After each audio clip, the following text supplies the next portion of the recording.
All right. This is Kev, and welcome to the Black Dimension. I'm one of the habitual line steppers, along with Roger. Say hello, Roger. What's happening, people?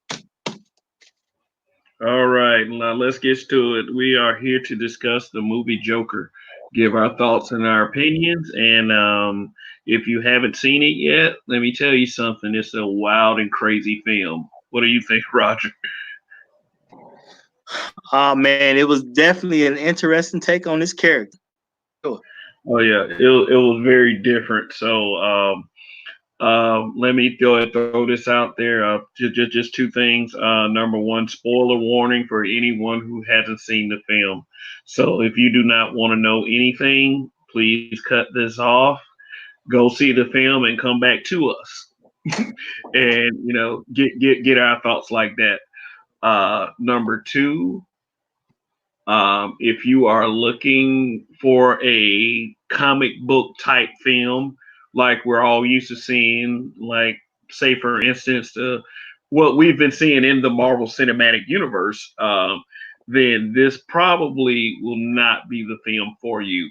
This film, the intent of this film was to actually have it as a one off, and it was not really meant to fit into the continuity of the DC extended universe or wherever remnants of the DC extended universe of movies remain in existence. Uh, Joaquin Phoenix, who plays Arthur Fleck in this film, uh, really, he said that he would probably not join the continuity of films unless, it was a script that he liked.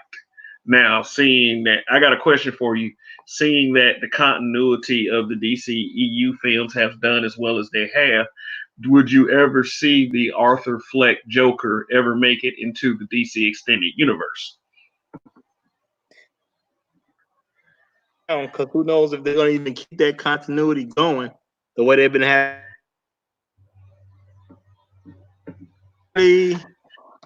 I don't need him for that universe anyway.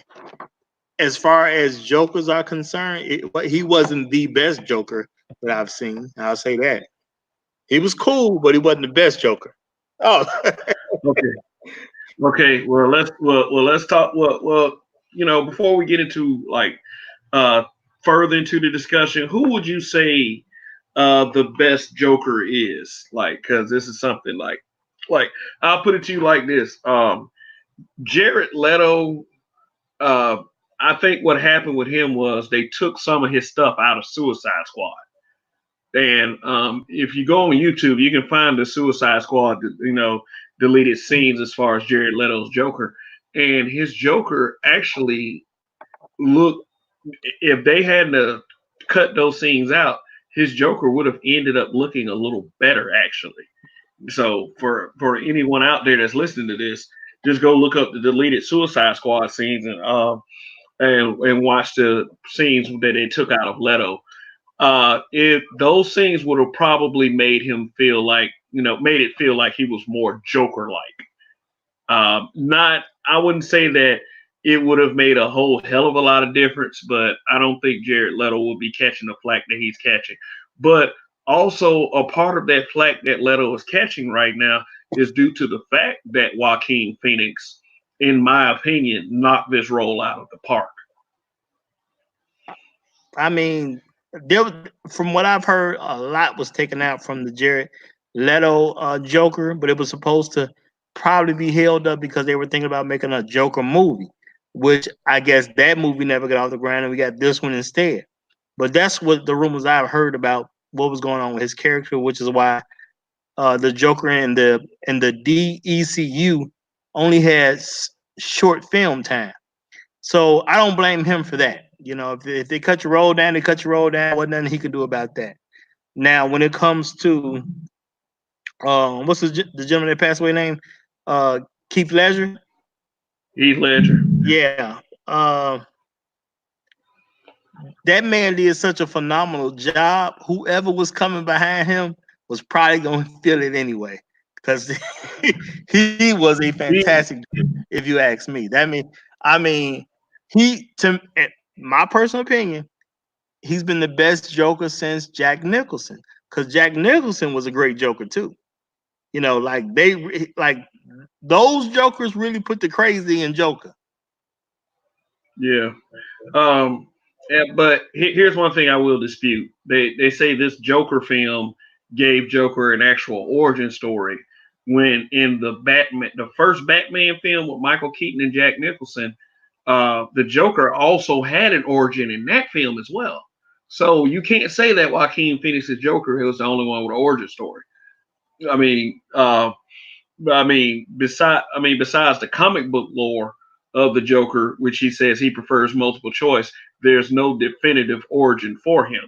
The only thing, one of the few comic books that did have an origin for the Joker was The Killing Joke, but still, the Joker's true origin is in mystery, because that could even be interpretation of how the Joker sees one of his multiple choice origins, one of his multiple choice beginnings.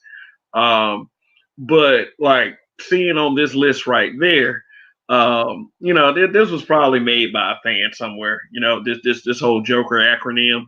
Yeah, as you see the different Jokers, I would say the GOAT is definitely on here, but it's not going to be who. If you think in terms of live action, I'm going to tell you that I feel like that Heath Ledger still maintains like the top Joker. Jack Nicholson. The reason why I won't say Jack Nicholson because of the times. You really can't compare Jack Nicholson to Heath Ledger or Joaquin Phoenix. But if you want me to pick between Joaquin Phoenix and Heath Ledger, I'm going to pick Heath Ledger. The reason why I pick Heath Ledger is because he did this Joker alongside his arch nemesis Batman, and he did such a great job. And had he lived, I think that the Christopher Nolan Dark Knight series will still be going on. That's just my opinion. And in fact, I think Christian Bale's Batman would have probably been in Justice League instead of being Affleck. If Heath Ledger's Joker had survived. You know what? They probably would have changed things up and built their universe off of that Batman, as Marvel came and did what it did. But I actually think I pick Heath as the top Joker. I even pick him over. I don't mind comparing him to Jack Nicholson because timing has something to do with it. What your special effects, will always send you in different directions sometimes. But when it comes to a person playing what I perceive as a realistic version of the character Joker, them two were nuts. Other Jokers, they were cool Jokers, you know what I'm saying? But they wasn't quite as nutty as Heath Ledger and Jack Nicholson. Them two was like nuts for real. You didn't know what was going on with them. And even with the it's partly great writing. Like for the scene in Heath Ledger's Joker where he set that big load of money on fire just to show people like money means nothing to me. I'm just crazy. You know, like it was taking things to a new light. The Jack Nicholson Joker, you know, for those who can't remember it or those who went back and watched that old Batman movie, that dude was nuts, man. Like he was seriously, it was something wrong. You really got the feeling there was something wrong with him mentally. Other folks is like, you play crazy, but with him, you think he is crazy. But let me say this about Jack Nicholson Joker. He was driven mad. At the beginning of that film, he seemed like he was a little level-headed before he got thrown in the vat of chemicals. After the vat of chemicals, the surgery, him looking in that mirror to see what actually, like what the how he was actually disfigured, that is what drove him mad. Here's what's going on with Joaquin Phoenix's Joker. Joker was a damaged guy. He started out as a pretty damaged guy, and as the movie progressed, you saw actually how damaged he was. The only thing about Joaquin Phoenix's Joker is they didn't explore the intelligent aspect of him, of Joker's character. Like in the comic book, the Joker is somewhat of a chemist. Mm-hmm. Like, yes, yeah, that with that laughing gas poison he had, and people laughed themselves to death. There was no sign of Joaquin Phoenix's Joker being like that. He was just somebody who was damaged. He was somebody who, well, you know, as the movie says, he has this condition where if he gets stressed, he went into laughing fits, and it escapes me. Was he on medication for that? I mean, no, wait a minute. Actually, he was. He was on what they said 7, 8 different medications. Right. Trying to help him with the condition. But so he already had the condition. It wasn't like the medication supposedly caused it. It was trying to help him with the condition. Yeah, supposedly. But you know how these medications are. Sometimes the medications hurt more than help. And really, in all honesty, I think that those medications, like as the movie progressed, and this is another one of my opinions. I think as the movie progressed, as he like got off those medications, the monster that it was suppressing started to come out. What those medications did, I think, was keep him mentally apart, and it caused all these delusions. Like, you know, at the beginning of the film, when he was watching Murray Franklin show, he had this vision. He had this vision that he was in the crowd, and Murray accepted him like almost like a father figure. Mm-hmm. Yeah, but the movie. Go ahead. I was gonna say for a while I couldn't. I was trying to really figure out, was this something that just happened in his head, or did it actually happen at some point in time? So the scene played very well. It could be like almost something that did actually happen. Was he remembering it, or was it just all in his head? But you know, as the film go on, there was no question that it was just all in his head. Now the film starts out messed up. Like it starts out with Arthur Fleck, which was the name of Joaquin Phoenix's character. He works as a clown that does, like, I guess he does shows, parties, advertisement for business. So he's doing the little sign thing on the sidewalk, flipping the sign, twirling it, dancing, doing this little silly clown dances. So this group of kids steals the sign and runs off with it. So he's chasing after him, and he follows him down this alley. And just like you see in the commercial, he gets whacked with the sign in the face. And then the kids proceed to beat him up. And then, you know, the sign is completely destroyed, and he's on the ground in pain. And that's how the movie starts out. Just this scene pretty much set the tone for what the film was going to become. Yeah, he kind of took a lot in that movie. You know? He took a lot. Now, I will say this: if you hate bullies, this is the film for you. Try to. I'm serious. It's like it kind of reminded me of that Michael Douglas film, Falling Down. Well, Yeah, yeah, do you remember that film? It's like so much happened and so much happened until he finally snapped. And he just started just letting the world know, stop this, stop this. You're not gonna push us around anymore. well, I say this definitely it set a precedent. This is like the first time they really explained what the Joker finds humor in. But the only issue was that he found humor in tragedy rather than things that were cool or fun. It was really he found pleasure in tragedy, which would explain why he would become such a arch nemesis to Batman one day. You know, Mhm. the guy can't be motivated by money. Which this movie didn't necessarily show that part, but that's just part of Joker's character. That if he ain't motivated by money, he's really just motivated by mayhem. And I think it was a good way to show that the explanation behind the Joker was simply that as joy or comedy in tragedy. Yeah, well, you had to he had to really reach to find that joy though, because it was very little present. Um, yeah, let's talk about Arthur's life for a second. His mother, his mother, he seemed like your typical average, this kind of guy that grew up, never got his life off the ground, sort of, doing whatever he could to get by. Probably appreciated the very little that he had, and he had his mom.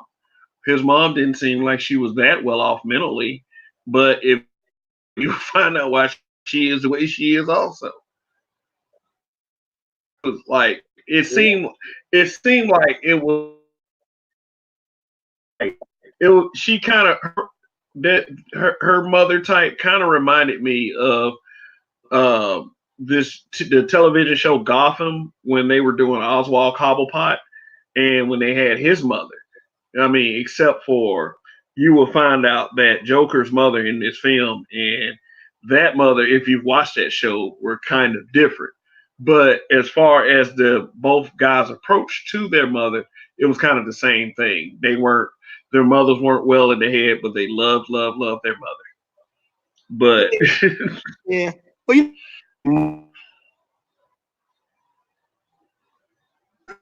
you're Borgin, Roger. no, I'm saying speak freely because we already gave the spoiler warning when it comes to this. Okay, okay. Well, let me put it to you like this: Arthur does end up killing his mother.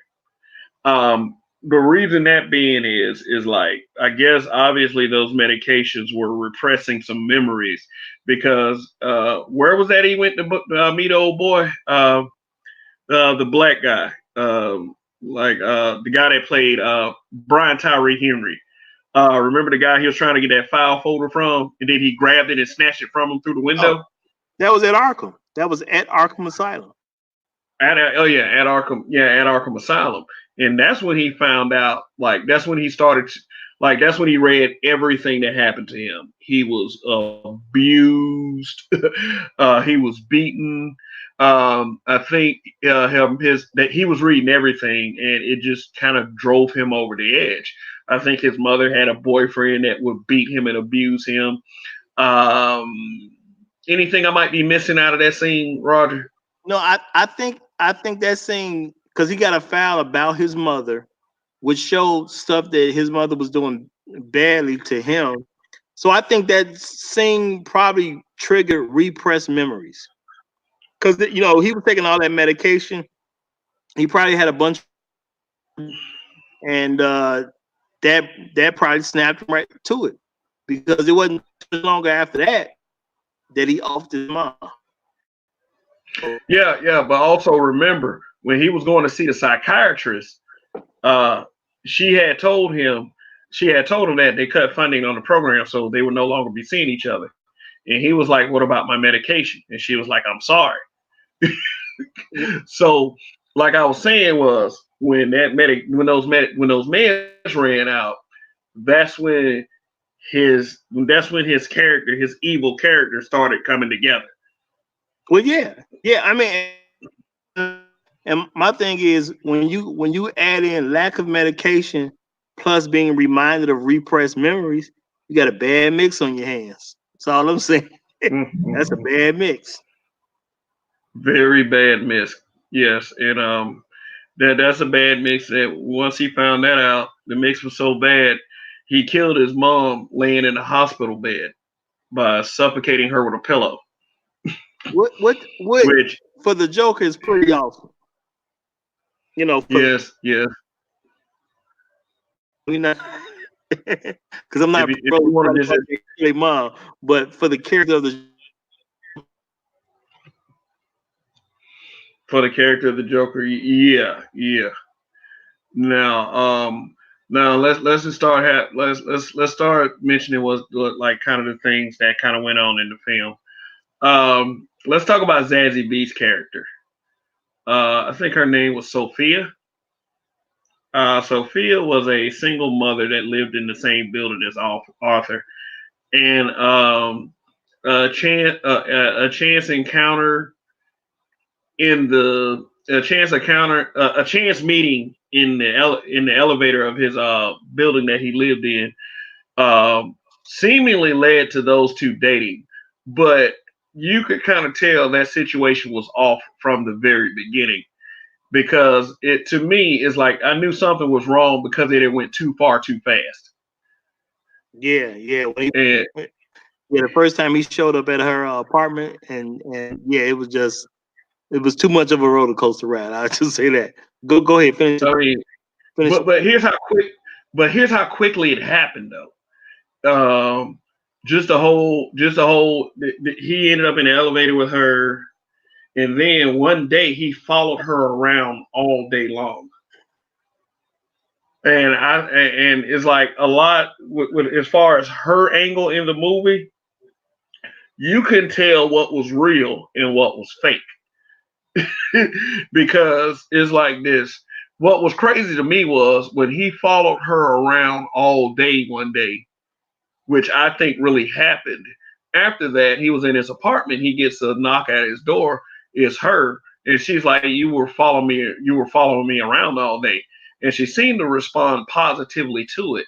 I'm like, what woman will respond positively to a crazy guy following her around all day? I mean, unless they were somehow going to end up making her character the Harley Quinn of this movie, which ended up not happening. It was just crazy. It was just crazy. And then, oh yeah, go ahead. It sound like you want to say something. Well, I mean, I got this perspective from it. After seeing the whole film, I kind of like to believe that she did come to his apartment. Him, was he following her? And I believe that from the moment that he answered, it like her coming to the apartment to ask the question was real, but the moment he answered was all in his mind. Mm. Well, it's like this. She didn't seem that alarmed, and I would think that any young lady who would have somebody follow them around all day, someone who is off as Arthur would have been more alarmed than that. So that's why I thought that, in my opinion, I do kind of disagree with you. I didn't think that question happened. I think that question was in his head because I think her reaction probably would have been, "Never follow me around like that again." Okay, but dig this here, because that's a good point. But dig this here. Later on in the movie, it did show him coming to her actual apartment, and she told him he was in the wrong place. So she definitely knew something was off about the guy at that time point. So this was after she came and asked, was he following her around? The reason I think that happened for real is because she came to ask, and then it clicked into his mind response. So I don't think that positive response was true. I think what actually happened when she asked that question, he might have said, yeah, they may have been a discussion. His mother was probably involved in the discussion. because later on in the movie, when he came into her apartment and she said, "You've come to the wrong apartment," she knew something was wrong with him, and she knew he stayed with his mom.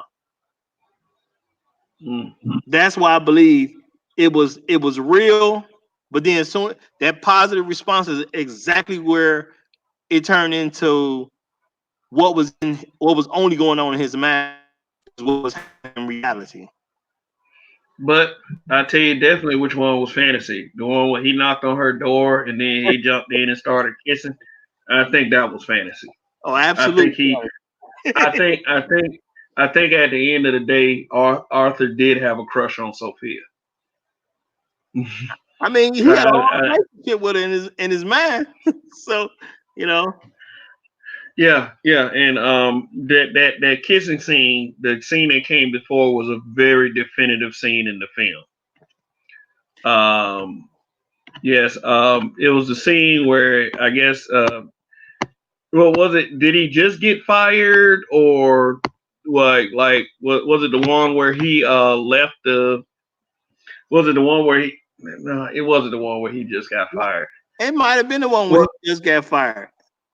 yeah, he had just got fired. It was like he was dancing at the hospital, at the children's hospital with the kids who had cancer, and the gun fell out his pants. Yeah, yeah, because a bad thing brought him joy. So Oh yeah, that's why I think there's only like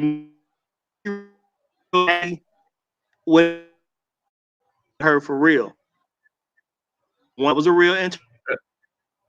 Then when she came, you what I bored down something.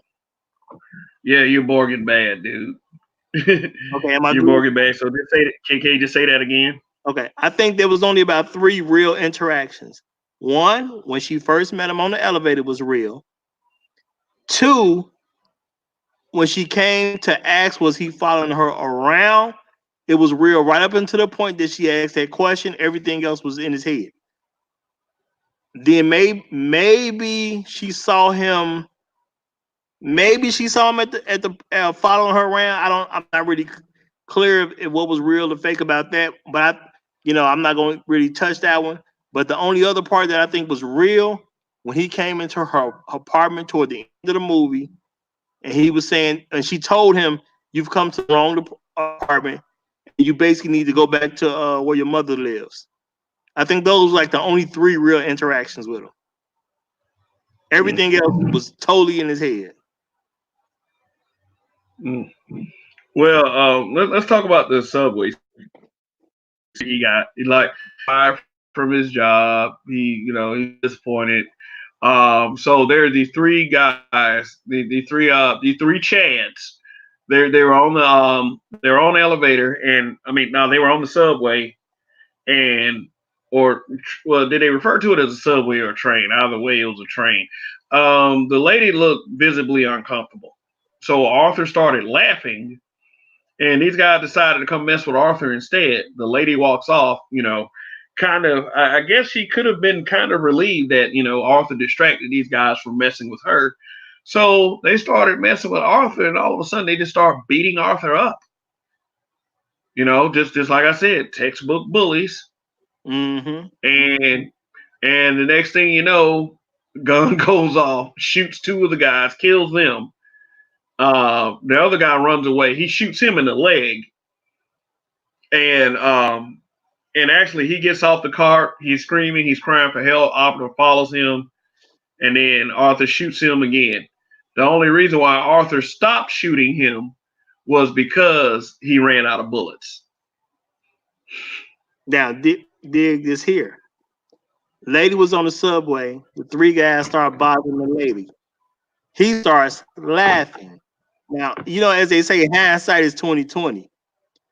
Was it the fact that they made that lady feel uncomfortable was what he took joy in, which is why he started laughing. Yeah, that is something to think about, and that's something that I wouldn't put past Arthur. But I think the reason why he started, I think one of the reasons why he might have started laughing because the world is just that shitty. It's like no one can escape this garbage. No one. What? Yeah, it's just like because basically his friend that had worked at the place that he worked at that he just got fired from, he was the one that gave him the gun in the first place because he had got jumped by those kids before, and Right. then his friend turned around and threw him under the bus. I mean, when you when your job on the line, a lot of folks gonna do that. When they had threw him under the bus, Well, Arthur I'm got saying, fired, and it in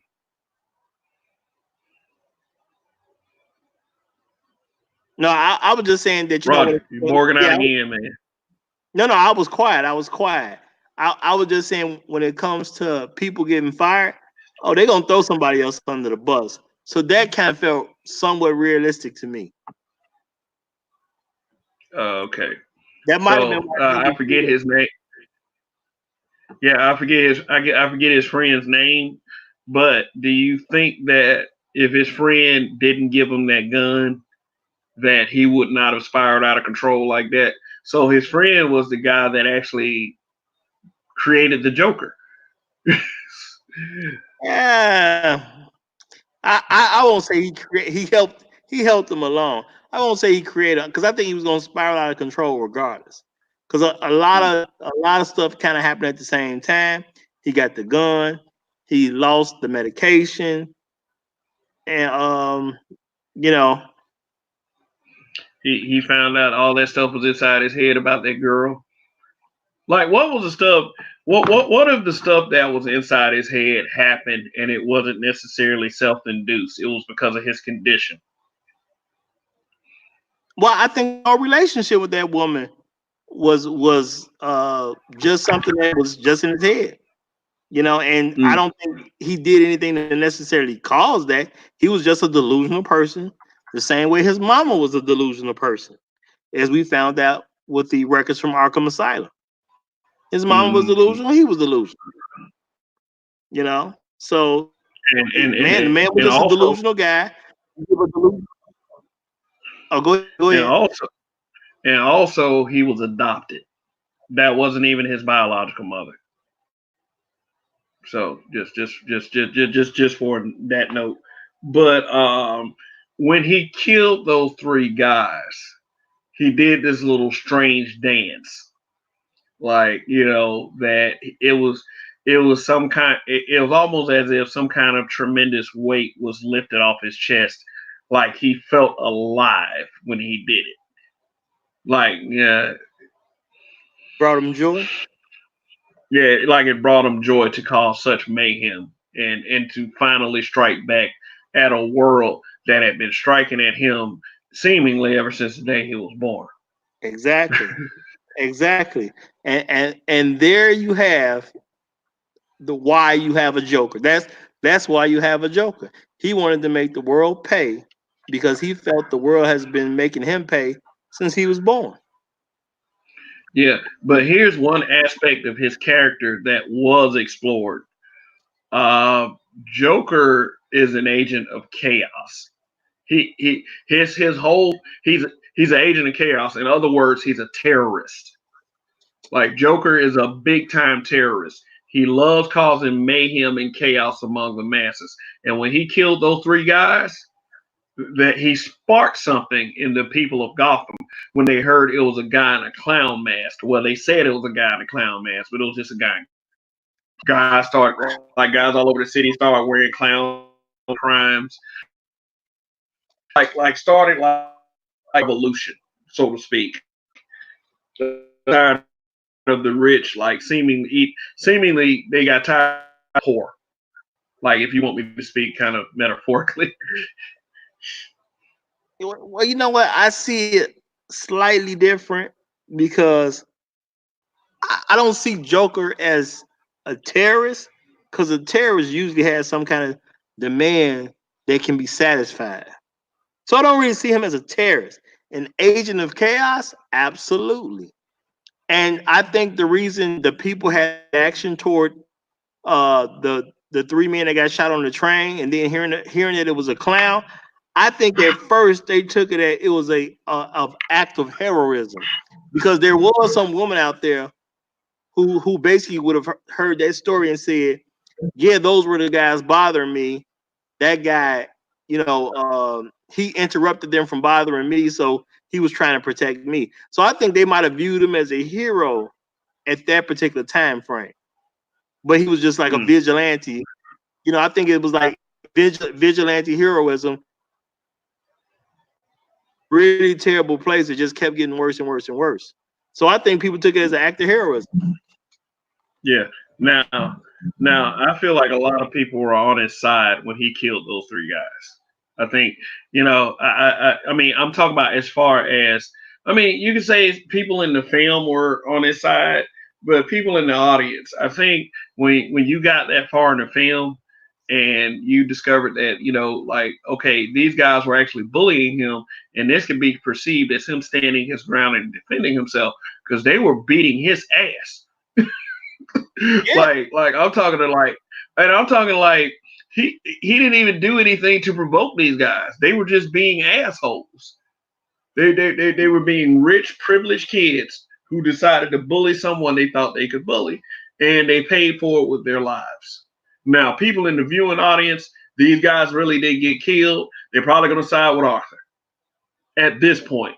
But the thing that put Arthur over the top in the film, and everybody was like, "Yeah, this guy's nuts." He smothered his mother. He smothered his mother, and I'll tell you what, really, like, okay, even some people could probably see that because he was abused. She abused him. She allowed him to get abused by others. Still. But the one that sent him over the top in the film to me is the way he brutally murdered his former coworker in his apartment. Like brutally murdered. Like I mean, stabbing and bludgeoning his head. Like out of no, it like this is the part where he said my life is a comedy. I think he said that line right before he killed him.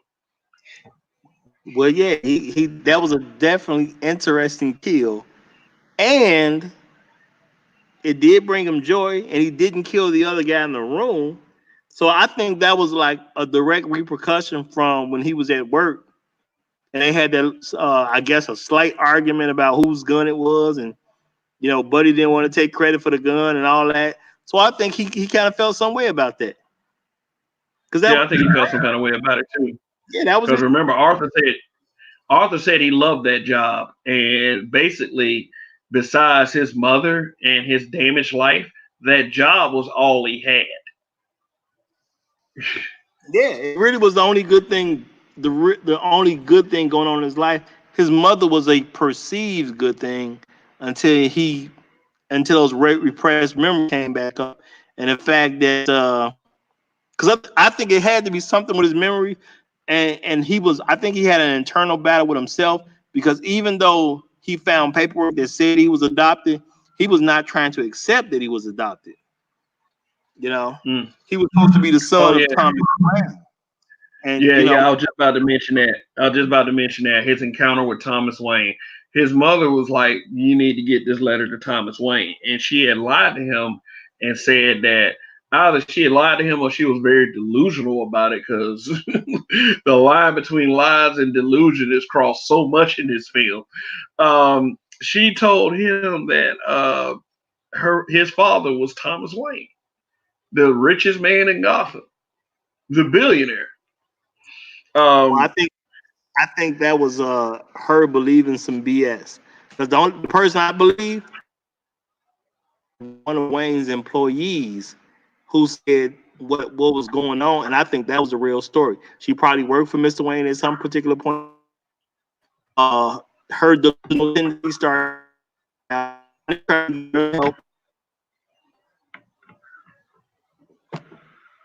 don't think she ever had an affair with. I don't think she had an affair either. I think that it was all in her head. I think she was just crazy. I think she was probably that person that had a crush on Thomas Wayne. Which I can't blame her. If you're gonna crush on the guy you don't know, why not the richest guy? the richest guy in Gotham. Yeah, Yeah, well, but here's the crazy part. Him visiting the Wayne Mansion and coming in and having an encounter with a very young Bruce Wayne. Now, if you've been under a rock and haven't been watching these films or reading the comic books, Bruce Wayne is the guy that will become Batman. So Batman was in the film in a way. He had an encounter with Bruce Wayne and Alfred.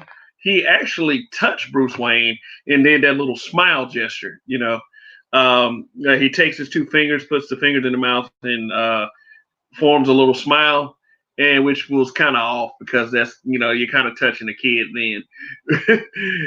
But he also go ahead. he You're bargaining again. he was delusional. The average adult wouldn't just touch somebody else's kid like that. Yeah. I mean, and then the fact of the matter is crazy had already been established with Arthur anyway, because I believe by that time in the film he had killed those guys in the subway. Thomas Wayne was being interviewed, and he said that, and this is a very ironic statement that he made. He said, "What kind of guy? What kind of coward?" Like he said something to the context of what kind of coward hides behind a mask. His son. Ha! His son. I mean, Batman. I mean, by no means is Batman a coward, but it's just funny that Thomas Wayne said that. I mean, but that was just an added line in the film, because we were supposed to say that after you heard Thomas Wayne say that. Mm-hmm. But he had an encounter. Well, Arthur did have an encounter with Thomas Wayne in the film, and Thomas Wayne ended up punching the lights out. Told him the truth. Your mother's delusional. I'm sorry. Say you ever touch my kid again, I'm gonna kick your effing A. Yeah. Which as a father, yeah, you touch my kid, I got something for you. I had no issue. Pretty sure it was reported that I don't know. I saw him at the gate talking to your son. So, I think that was a pretty legitimate reaction.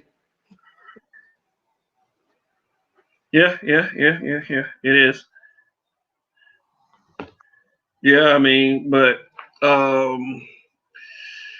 yeah, which let's see something else, and then we'll probably wrap this up in a few minutes. Yeah, we got to talk about Murray Franklin, his appearance on the Murray Franklin show. That spiraled out of control because after the fantasy delusion he had actually appeared on Murray Franklin, he actually in a way does appear on Murray Franklin's show. Murray Franklin, of course, was the talk show host / comedian that was played by Robert De Niro. I was surprised to see Robert De Niro in this film. That was surprising to me. Very surprising. Good, but surprising. Yeah. And they said, and they compared, and Robert De Niro's in a movie years and years ago in his young days called Taxi Driver. This movie has been compared to Taxi Driver. Murray has a clip of Arthur in an actual stand-up routine and basically makes fun of him because what happens is nervous and starts feeling stress in front of everybody. He has one of his laughing fits. This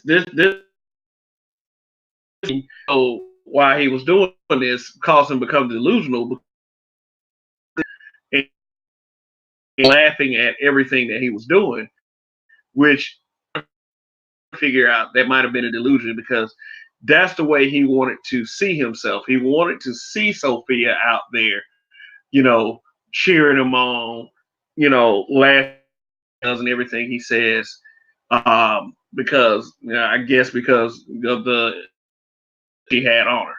But it was just weird that she was a normal person and tell jokes instead of reacting to what Arthur was actually doing. And that clip for some reason made it to Murray Franklin, and Murray Franklin kind of ripped Arthur. saying that he thinks that, I guess, laughing at himself was actually going to make him funny. And it just, when you see the look on Arthur's face when he's watching this on the television, it was just it just went to this angry stone look, like, this is the last. It looked like that was the last thing he ever wanted to happen whenever he appeared like that. What do you think, Roger? I mean, the way he looked at Murray was all well, like you said, was something like a father figure. So if a father figure is, and without the limits of normal human,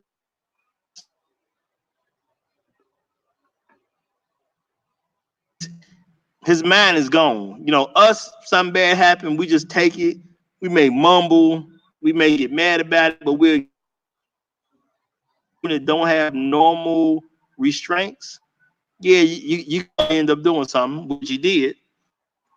I thought it was great. I thought it was great because Murray technically gave him his name because he called him a joker because he was such a bad comedian. And in Murray's defense, he was a bad comedian. The man, he was garbage.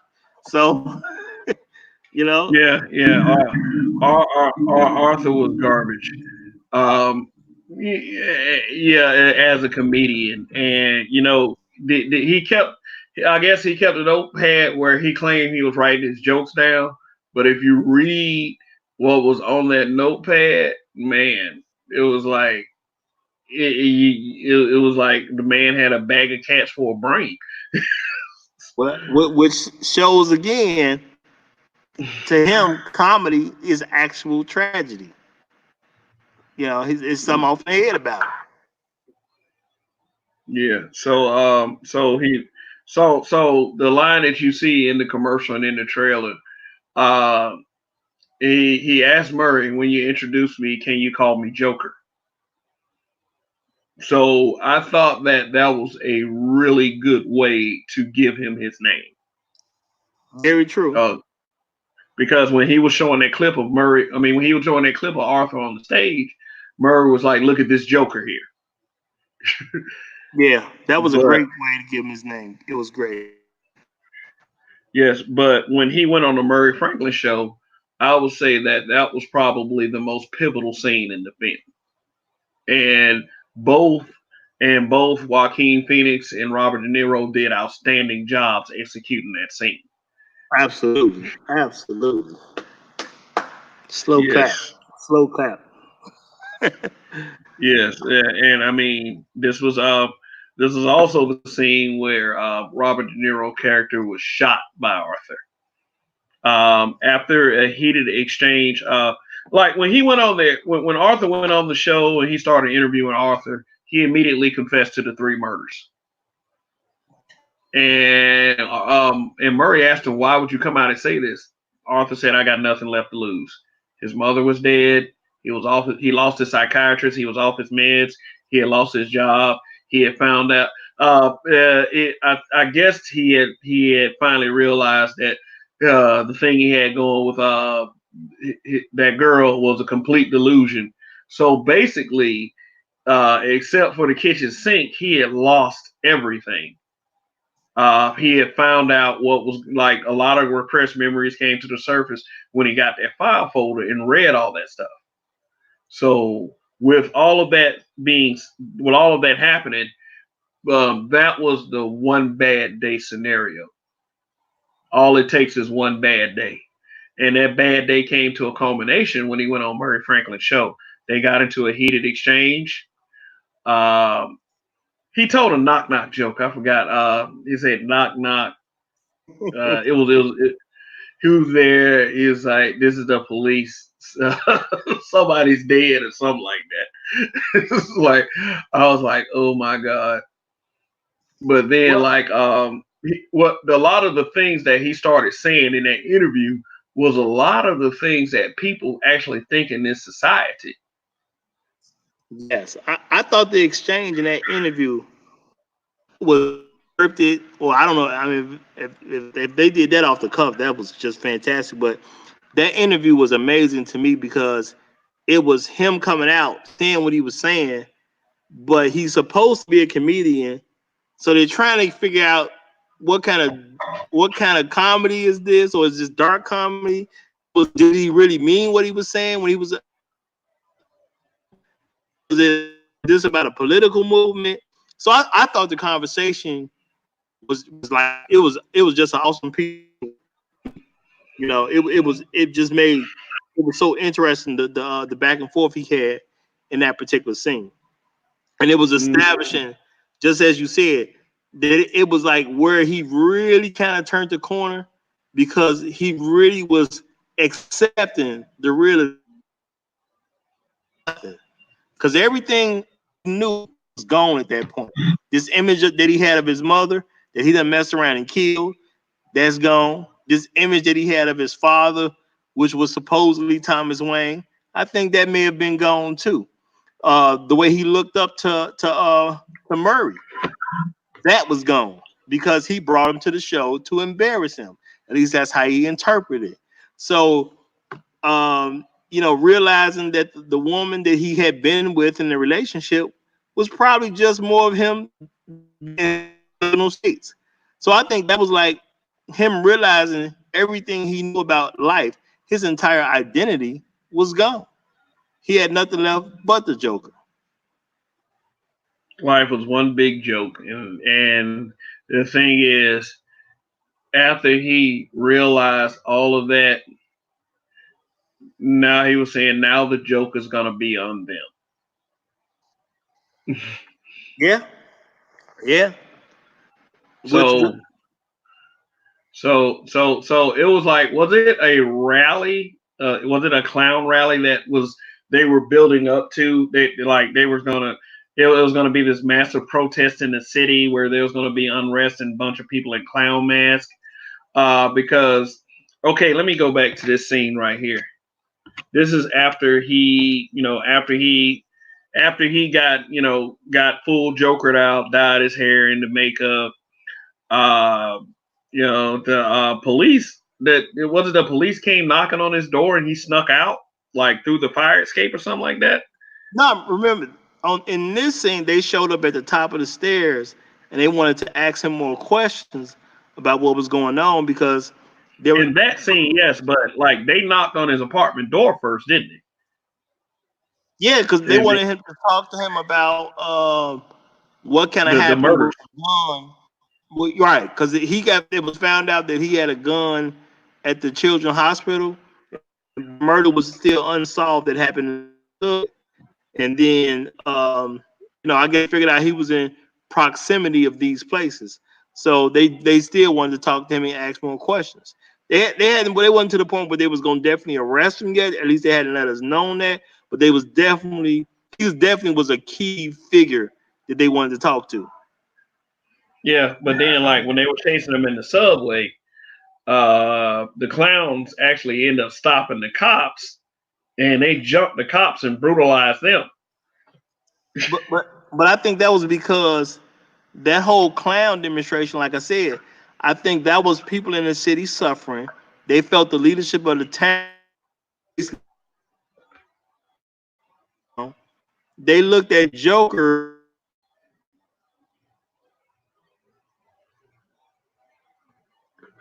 So I think they thought he was supposed to be some type of hero at first. So I think that was just the citizens rebelling against the people that was in charge of the city. It wasn't. It really didn't have much to do with the Joker. They were just fed up with how their city was being ran, and it just Yeah. culminated into.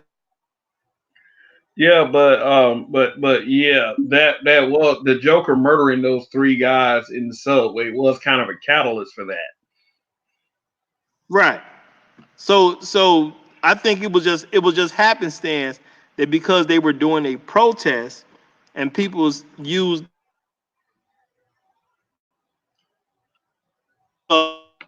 the theme of the protest, it just basically the cops wanted to talk to the Joker. He ran. It happened to be a good day to ran because you had a lot of people dressed as clowns. That was just kind of coincidence because of what was already sparked in the city. I didn't really take that as anything to do with him. Yeah, but then they walk at the top of the stairs and see this man boogieing. I probably would have want to ask some questions too. Well, I mean, they trying to figure out what's going on with these murders at that time, and his name keep popping up. That's how I took them investigating him. First, they wanted to talk to the man. They know the man was coming home. I mean, they cops. They had to know by that time that he runs that route to come home on the subway. People got shot at the children's hospital where the guy was now spotted with a gun at the children's hospital. Hell, I have to ask questions. That only makes sense. Well, I think it all made sense. They just needed the author to put it together. Right. And him taking off running kind of sealed his fate. Yeah, taking off running, but So this was pre Murray. This was right before he went on Murray Franklin show. Right. Now let's talk about what happened afterwards. He was arrested, and all of a sudden this truck comes out of nowhere, runs into a police car, snatches him out, and they uplift him as their personal Jesus. This is probably when this is probably when he fully became the Joker. Like everything that happened in the movie had been realized. I took that as people was just out being dramatic because they hit him with the ambulance. He was in the back of a police car. The police car got hit with an ambulance. I got to take that as people stole the ambulance because the whole city with the city at that point was rebelling against the head, the leadership of the city. So I think it was just some people that just took an ambulance. Then they saw it was the Joker that is now the suspect for killing those people in the subway, who is now seen as a hero. So they wanted to save him. So it all made sense to me. Yep, but he ended up in prison anyway.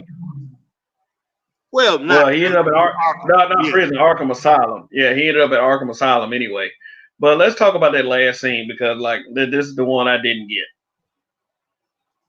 Is that you did where he told I guess the hospital, the asylum psychiatrist, you didn't get it, or you didn't get the joke. Well, he realized at that point what he saw as comedy was the opposite of what other people see as comedy. When he was saying you wouldn't get the joke had to include harming her. That's why she wouldn't think it was funny. Yeah, but then when he walked out of that room, he walked out of the room with bloody footprints. You remember that? Yeah. Did he kill her? He told the joke. The joke was about her pain. Say that again because you bored. I said he quote unquote told the joke, and the joke would have been her pain and suffering. So yes, he killed her. That was the joke. Yeah. He killed her. Bloody footprints. And it's like the movie ended with him being chased around by an orderly at Arkham Asylum. So that's how the movie ended. So anything else you want to say, Raj? No, I'm just saying I think it was well played because killing is funny to him. This is not. He's a psycho. So for him, killing is funny. Anything that brings tragedy or pain, he considers funny. That's why he wants to keep doing it. So it actually kind of gave you good reasoning upon why the Joker is the way he is. So in that aspect, they did a great job. That's why I thought it was a very interesting movie. Very interesting. All right. Well, let me ask you a question. The comic book Joker, if this was his origin, would you believe that origin right there brought that Joker into who he came to be? Granted, if Arthur Fleck was the comic book Joker's actual origin, do you think that origin that we saw in the film would have led to that Joker. You wouldn't lie. Comic book Joker is a brilliant man. There was nothing about this Joker that spoke about brilliance. Yeah, and I said that earlier in the broadcast. Yeah. I said that they did not really explore his intelligence side because although he's cuckoo, although he's insane, he's a very methodical, intelligent man. Mm-hmm. And the way this Joker was depicted, he's just depicted as somebody that's crazy and insane. That's it. He's a crazed psychotic killer. And in order for that to me to be like become the actual Joker, they probably would have needed to say, like, even if they showed a scene with him as a kid and he was like a straight A student or something like that, that right there would have established it for me. But all you saw the Joker as is a damaged person. That's it in this film.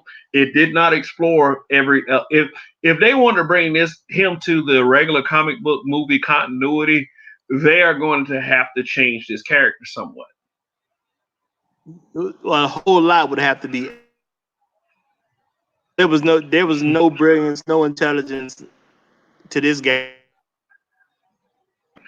He was just a crazy psychotic killer. That's it. A damaged guy. But I do honestly like the part. I like the part of it saying painful, hurtful explanation. I do actually like that part of it. I thought that was brilliant writing. I do like that part. But he Hey, needs to be a brilliant. say that again. I did like the fact that they established that comedy to this Joker is anything that we would perceive as painful, hurtful, or tragic. That's all would be considered funny to him. That was a good explanation, and I like the fact that that was explored. And was it was a really fleshed out way to. It was very well fleshed out in the movie. If you just add brilliance to that, you got a great Joker. Mm-hmm. Yeah, brilliance would have to be added to it, or one way they could escape it was you can always say it was the meds. Yeah, but Joker's a smart guy because he's a nemesis for Batman. So he gotta be smart. You got to put the intelligence in there. Okay, so before we end this, I'm just gonna have a couple things to say. So this movie right here, on a scale of 1 to 10, would you recommend that people go see this film? To me, honestly, I thought it was kind of a 7. I wasn't Uh, very. I liked it, but I wasn't impressed by it. uh, okay, now there are reports. There are reports that oh, okay, let's go into this. I forgot. Yeah, I didn't make this mean for nothing. This movie sparked a lot of controversy. Like they said that this movie was taking light to issues such as gun violence and mental illness. Would you agree with that? That sounds like work of stupid people. Yeah, it goes back to the whole woke SJW culture that has to get mad with every little thing that they possibly can. Uh, Basically, I feel like that we are a society that does give the bully more of a pass than the one who's actually being bullied. And there was like this movie, the some of the outrage is like this movie is for incels, bitter guys, people who got made fun of to thinking that killing their bullies is the answer. This might spark gun violence. There was security that was stepped up at certain movie theaters because of Joker coming out. And it was because that dude, you remember that dude that shot up the theater Yeah. when I think the Dark Mhm. Knight Rises came out? Yeah. Yeah, they were doing it. They were doing it. They stepped up security because of that. And I just think that this is just another case of people overreacting, people trying to find shit to be angry about. Um, I think that's it. I think that's it. I think that they was talking about a lot, and also a lot of people didn't like the film because they expected a comic booky. They expected the Joker that they saw in the comic books, Well, bro, you, you, basically. you you didn't kind of spark something in me with this one. First of all, where should gun violence take place? It should take place in the movie. That's where it's supposed to happen. It's not supposed to be all over the streets. It's not supposed to be all over the cities. It's not supposed to be something that we worried about happen to us at any given time. Gun violence should be in the movie. It shouldn't be happening in real life on a regular basis. So the fact that people would say these dumbass, excuse me, the fact that people would say these super stupid statements, amazing that you can be an adult and still be that stupid. That's where gun violence should happen in fantasy. It shouldn't be a real thing. Now, Yeah. if you argue that fantasy creates gun violence, then you have to be a complete idiot because gun violence existed before movies existed. Mm. Yes, that's totally accurate. That's totally accurate. See, here's the thing though. I get tired of people like they don't take time to raise their children, but when their children goes out here and does some screwed up shit, goes on like a road rage tirade, like the affluenza kid, or or mass shooting, which is something that's never to be joked about. They want to blame movies and video games for that instead of the shoddy way that they have raised their children. And that's one thing that's got to stop. You gotta is like take some accountability for what's happening instead of blaming a movie or blaming a video game. That it's lame and it's whack. Which It's I like I let's have totally agree with let, you. let yeah, let's have some real solutions to some real problems, and let's stop messing with stuff like this. It's only a movie. You No, think Joaquin Phoenix actually goes around calling himself the Joker? I agree with that because that's just a sign of lazy parenting. That's all that really is lazy parenting. And at the end of the day, this that when people make those type of attacks, they're a bunch of losers that's not having fun. So they're trying to stop other people from having fun. That's all that is. Yeah. Saying that it's gonna spark violence or people are incels or any other negative thing they said. That's people getting mad because somebody else is going to a movie and having some fun, enjoying themselves, being entertained. They're mad because somebody else has joy in their life. And so it's really just hating on a sly level. They hating on the people that's making the movie. They hating on the people that's in the movie making money. They hating on the people that got money to go see the movie. It's just a bunch of hater stuff. Like you got to be a real loser to be that concerned with somebody else having fun, and you take them having fun as a bad thing.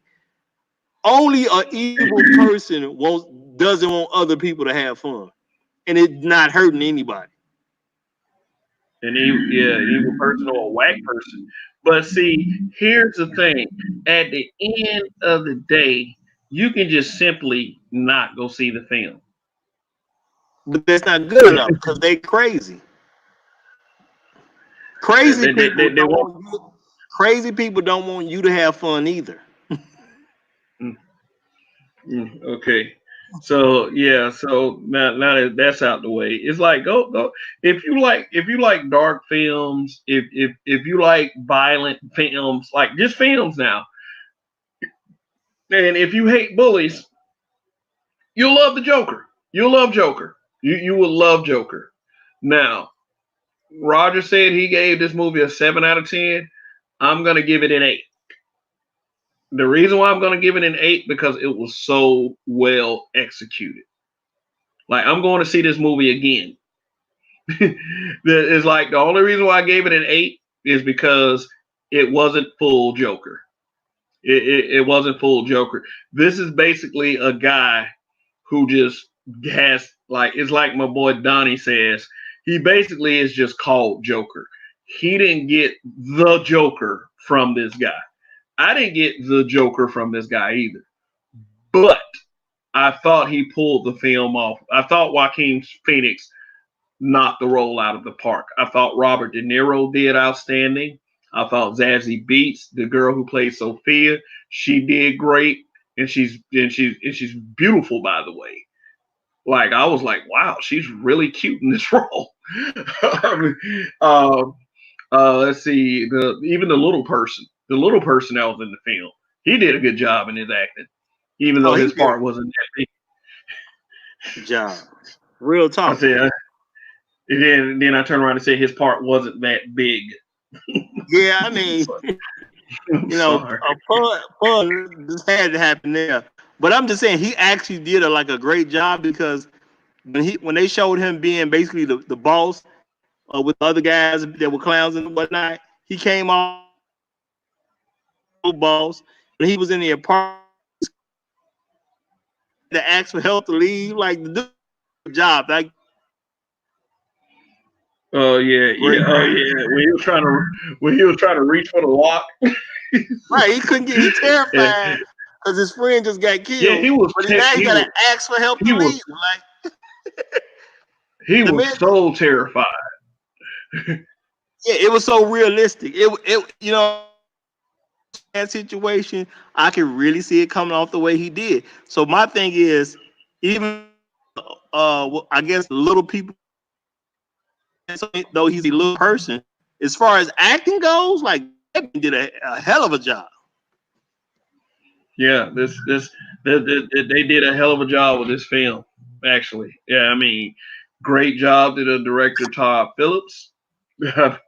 I mean, I hopefully for fans of this film that they'll see a sequel. But I'm just gonna go ahead and say it. I think this movie is probably better as a one-off. Well, you know what? And even though you say you'll give it a repeat viewing, for me, it's a good movie, but one and done. And then watch it again. To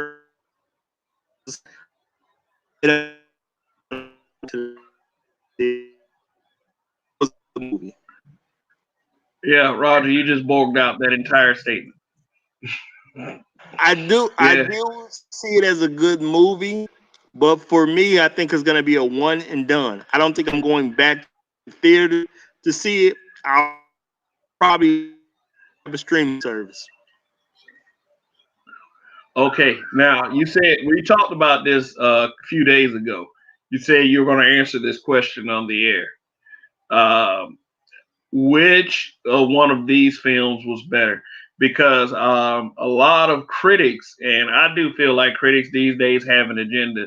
Like they're not going to say what they really feel. They're going to say what their bosses want them to say. So that's why I don't even listen to critics anymore. But like a lot of critics said that Captain Marvel was better than Joker. Captain Marvel, of course, is a film in the MCU with Brie Larson, and there was a lot of controversy around it because of the wokeness of the film. What I mean by woke is, just girl power, blah blah blah. I mean, but that's another discussion.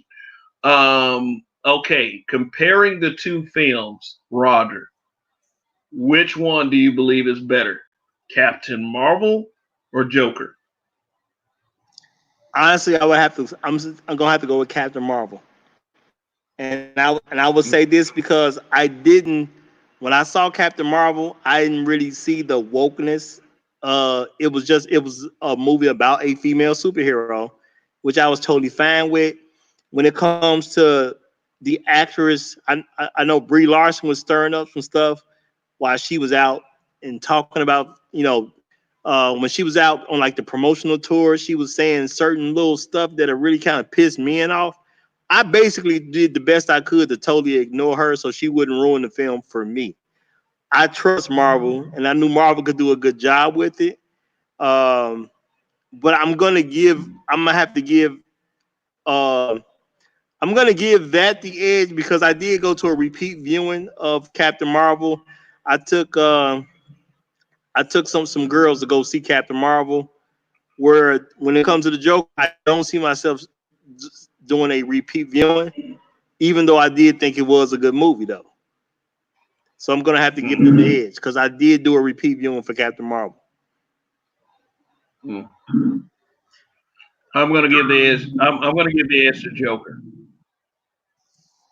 I just think I don't think that if you want me to give a film the edge based on the quality of the film, then that's going to be a very tough call because, like you said, the MCU is the MCU. Cap Marvel was a great film. I'm going to go ahead and say it. At one point, I didn't think it was that great, but I'm going to go ahead and say it was a great film. But I'm going to go ahead and say that Joker was better. Joker was better as a film, as a comic book film, as something that will get you a little excited, motivated, have you feeling good at leaving at the end of it. You're probably going to go for Captain Marvel because Joker is a tragic, depressing film. I mean, the film was good. Now, the film was good. And let me say this too. When it comes to the MCU, at least in my opinion, Captain Marvel was the worst of the MCU films, but it still was a good movie.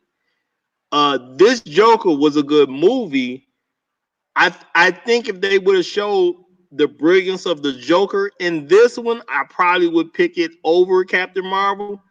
Captain Marvel wasn't as good to me because she was a person that, when the movie started, she already had her powers, and even though it wasn't technically an origin story, to me it still was an origin story. So to see a hero already have their powers in an origin story to me, but it's so. And to me, Joker, this was an origin story about the Joker, and it was a great origin story. But I didn't get the brilliance of the Joker in this one. So that's why I'm giving Captain Marvel the edge.